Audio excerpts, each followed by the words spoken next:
That said, there is no truth to the fact that we can't continue investigations just because the government shuts down, quote unquote, shuts down. The Speaker gets to decide what's essential operations in the House. The only way those investigations would stop if the Speaker directed them to stop. That's simply just not true, that we can't continue those operations if there was a, quote, government shutdown.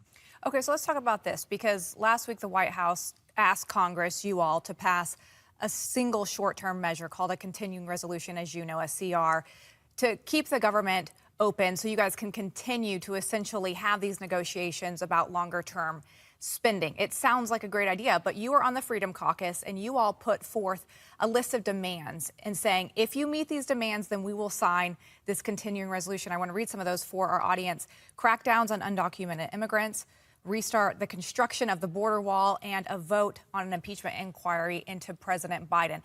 Does Speaker Kevin McCarthy support your list of demands?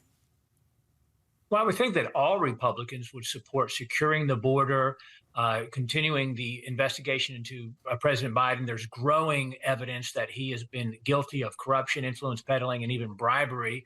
And impeachment inquiry just expands the ability to investigate that with virtually unlimited power to do so. But most importantly, we as Republicans should be cutting our spending. We ran on cutting our spending. The nation cannot afford it.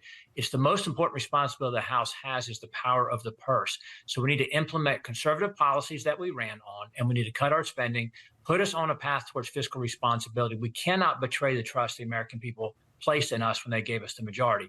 The problem in Washington is the uniparty that comes together and does what they've always done. That's what January Speaker battle was about, that we wouldn't let the American people down by, passing, when we have Republican majorities, passing spending bills with Democrat votes that keep Democrat priorities in place. That is simply a failure on the part of Republicans historically, and we can't do it this Congress.